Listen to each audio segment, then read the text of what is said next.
What's up and welcome back. Today we're going to be going through the complete process of how I find, advertise, decide, and lease out my rental properties. If you're new here, welcome. My name's Andre. I'm a fairly young realtor in Ontario, Canada, and I make videos about my real estate experiences and other real estate related content. Speaking of experiences, rentals were the majority of my business when I was a new agent, and I still do rentals time to time for past clients and referrals. So I figured I would make a video discussing my strategy and in-depth decision-making process and how I pick the best tenants for my clients' investment properties. Now this video is really geared towards the rental listing and selection process as opposed to buying or helping someone find and secure a rental. Both sides of the transaction have a lot of moving parts, so with this one we're gonna stick with the listing point of view. So let's get into it. How do I, as a real estate agent, get rental leads? Whether you're a landlord looking to advertise your listing or a real estate agent like myself looking for leads, the majority of rental deals are done on Kijiji, Zumper, and realtor.ca. As an agent, don't overthink this. Just post an ad saying, I'll lease out your place, find AAA tenants for half a month rent, or 1 month plus HST with MLS integration. It gives the landlord a hassle-free rental experience as you will directly be dealing with all the inquiries, questions, and showings related to the rental listing. And you can also post an ad saying, I'll help you find a place for free, as the landlord will be the one paying your half-month service cost if you bring them a tenant to their rental. Also, depending on the market you work in, not every rental will be on the MLS, where the sellers have already agreed to pay the cooperating agent half-month rent. In this case, however, I've only had one scenario where I find a rental on Kijiji, I message the landlord telling him I have a AAA tenant, all their documents are in place, I'll do all the paperwork, they're doing X amount deposit and I'll organize dates. Will you pay me half-month rent? And they say no. Most of the time, it just makes it so much easier. If you bring the tenant to the landlord, they'll likely give you that half-month commission. And on a quick side note, if the landlord decides not to pay you that half-month commission, just talk to your clients. If they love the place and they do want to still lease it out, that's just the cost of doing business. In no way should you turn down that rental or steer them away to another one because you're not getting paid for it. If you care for your clients and you want them to have the place that they want to have, that will pay you back 10 times down the road. A big part of why I still do rentals from time to time and keep in touch with rental clients and landlords alike is that eventually they will be buying or selling. And if you were the first agent they worked with, you provided good service and you kept in touch over the years, they'll likely go with you when that buying or selling window comes along. So that's how I get my rental leads, Kijiji being the more prominent website with more users, and Zumper being a smaller, lesser known website that I use, but I've had some great leads from there. So as the listing agent for rentals, you have to be more strict and careful with who you pick.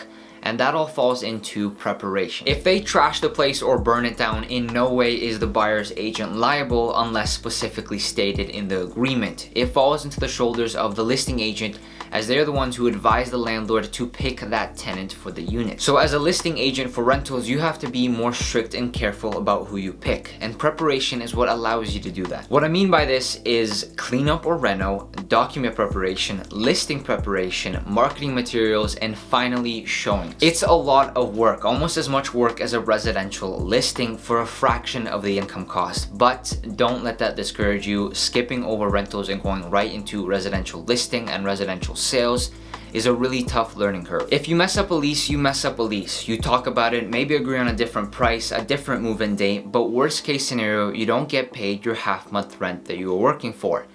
But if you mess up a residential listing, an agreement of purchase and sale, title search, closing date, there are large legal repercussions that could follow. What I'm getting at here is that yes, leasing is a little bit of work, but the process can be streamlined. It gets easier with every rental deal that you do, and it's a great experience to learn how to deal with people and with paperwork. Plus, it's a skill that you can utilize at any time because there's never a shortage of people looking to rent out or rent other places. I got a little sidetracked there, but I feel like it needed to be said. Number one is cleanup or reno. Please, please, please, for your sake and the landlord's sake, talk to your clients. Have the unit professionally cleaned and or painted before listing. A dirty unit or not ideally kept unit will only result in bad listing photos, and that gives you only 3 outcomes when it comes to the listing. Bad photos, low price, you are going to be head over heels with all the questions and inquiries that you're going to get on the unit, and you're gonna have a really tough time sorting through all the unqualified tenants. Bad photos and high price, you're gonna have a really hard time booking viewings. Or good photos and good price and you're getting the demand that you need. Good tenants, the tenants that you want, are likely gonna be searching for good rentals. They won't wanna move into an unkept or outdated unit. They'll pay a little more each month to live somewhere nicer. And as much as location plays a role in this, looks are really what sell the unit. First impressions are key when it comes to rentals. Getting yourself in front of more tenants, qualifying more tenants, lets you rent out your unit faster. Talk to your client, get them to clean up or paint the place. Let them know that this is going to attract higher quality tenants and will allow you to try for a higher listing price. Next is document preparation. I always prepare a Schedule B to my offers, which essentially is additional terms that the renters agree to above and beyond the Ontario Standard Lease Agreement. A big one of this is that they voluntarily agreed to give 10 post-dated checks for the first year term of their tenancy. I always have blank lease forms ready, copy and paste text messages and emails on what I require for tenant screening, such as credit score, references, employment letter, things that I just copy, paste, and send off to anytime a lead inquiry comes in.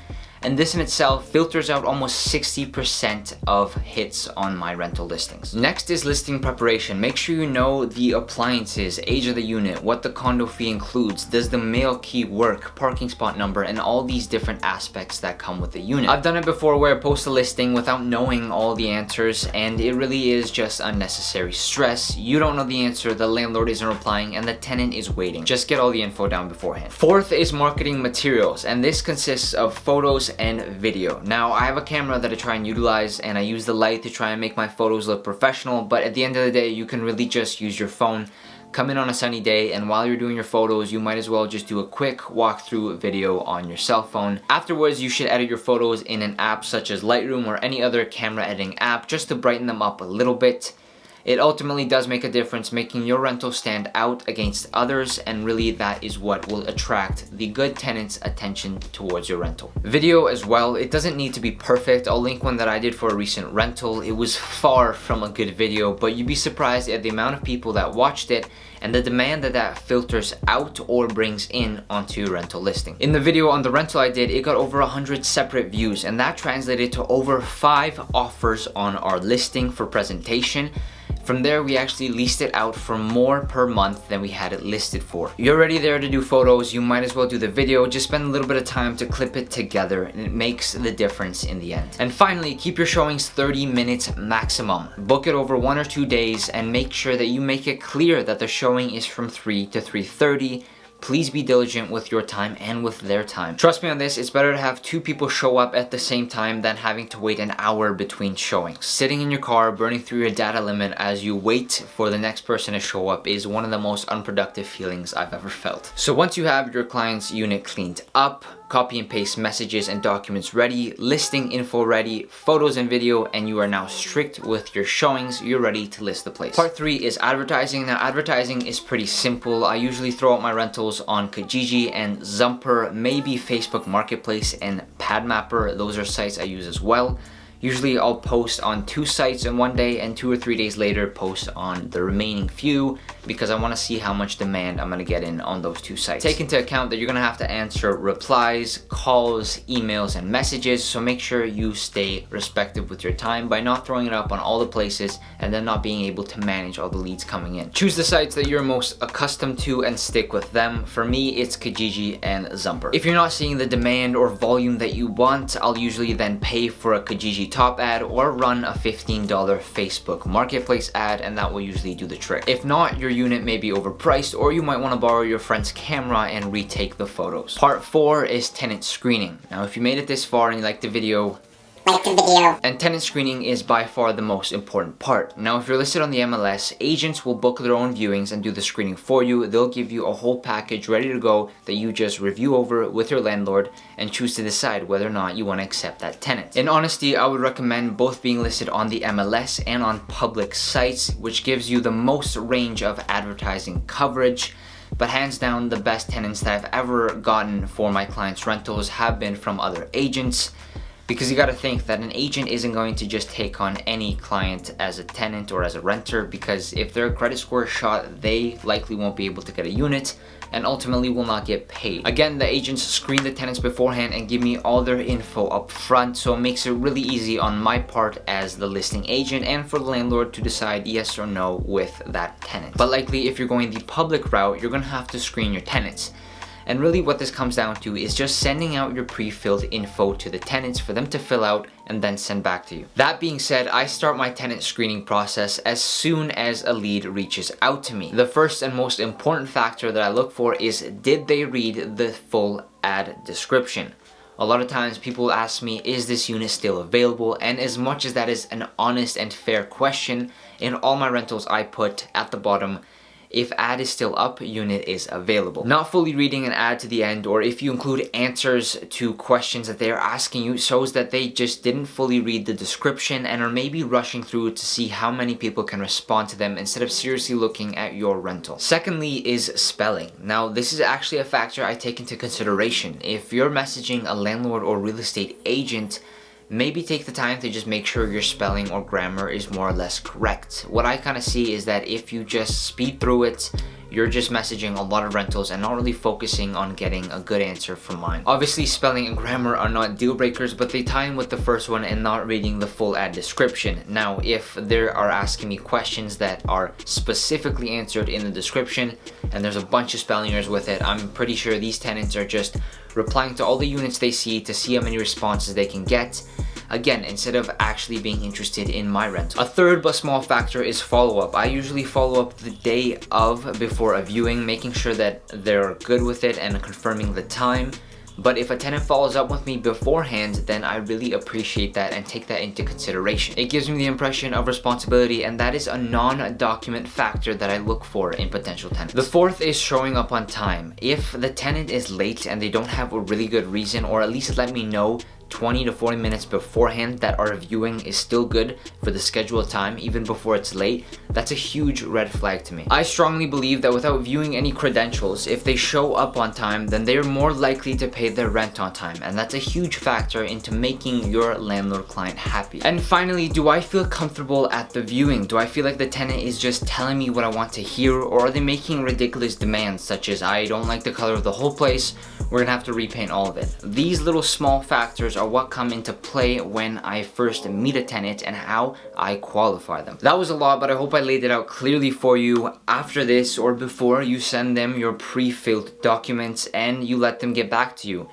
If you don't hear back from them, then forget about it. I never fight or ask twice to get tenant screening documents. If I have to nag to get tenant documents from them, then likely your landlord is gonna have to nag to get the rent from them, and that's not something that you're looking for in a good tenant. Like I mentioned, I usually request the credit score, employment letter, proof of income, references, and rental application as part of my tenant screening process. I always express that I want the credit score from Equifax. I don't play around with screenshots of Credit Karma or Borwell or any other free credit rating app.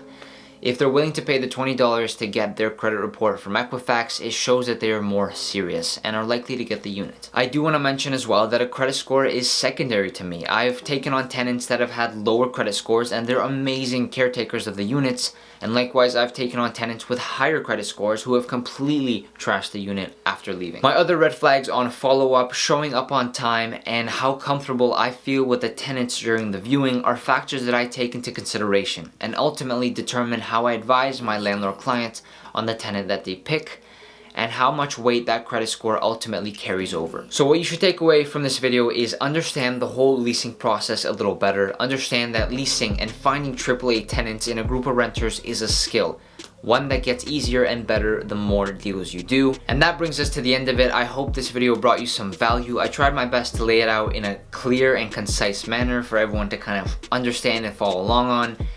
New video should be out Friday maybe, so stay tuned.